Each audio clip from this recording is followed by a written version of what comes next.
उत्तराखंड में कल से चार धाम की शीतकालीन यात्रा का आगाज हो रहा है। सरकार ने इसके लिए मुकम्मल इंतजाम करने का दावा किया है। ये एक अलग तरीके का अनुभव होगा और इसके जरिए आर्थिकी को भी पटरी पर लाने की कोशिश होगी। मुख्यमंत्री खुद ओंकारेश्वर मंदिर पहुंच चुके हैं, रुद्रप्रयाग के ओंकारेश्वर मंदिर, जहां बाबा केदार शीतकाल में प्रवास करते हैं और वहीं से उस यात्रा की शुरुआत भी करेंगे। और उम्मीद ये की जा रही है कि इस बार इसके जरिए एक नई पहल होगी। ये चूँकि हम चाहते हैं कि 12 महीने हमारे राज्य के अंदर पर्यटक आएँ, हमारे तीर्थयात्री आएँ और हर प्रकार से हमारे यहाँ का जो प्राकृतिक सौंदर्य है, उसका, मौसम का, यहाँ के पर्यावरण का, उनको भी लाभ मिले।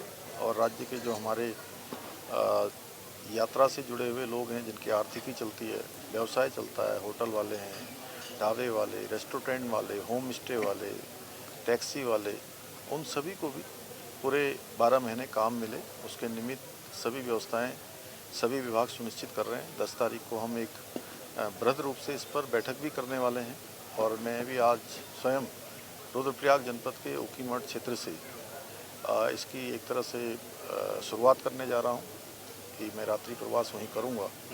और मेरा अन्य लोगों से भी इसी प्रकार का अनुरोध है कि हमारे सभी लोग निश्चित रूप से हमारे जो स्थान हैं, जो प्रवास के स्थान हैं, उन स्थानों का प्रवास करें। सीएम साहब उत्तराखंड में शीतकालीन यात्रा को लेकर सरकार के अपने दावे हैं, अपनी तैयारियां हैं। अब देखना होगा कि इसमें कितनी सफलता मिलती है, क्योंकि जब चारधाम यात्रा का आगाज हुआ था इस साल की शुरुआत में, अप्रैल मई में, तब बहुत सारी दिक्कतों का सामना श्रद्धालुओं को करना पड़ा था। सरकार की काफ़ी किरकिरी भी हुई थी और कई सवाल भी उठे थे।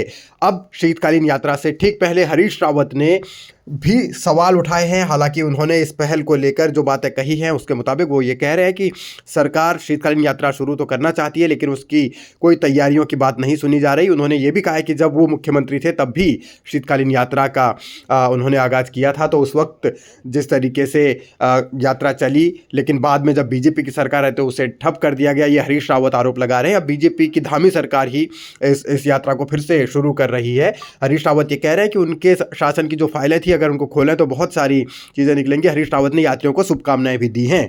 तो अब सवाल है कि हरीश रावत एक तरफ तो ये कह रहे हैं कि यात्रा की तैयारियों को लेकर जो सरकार ने इंतज़ाम करने चाहिए थे वो नहीं हुए हैं।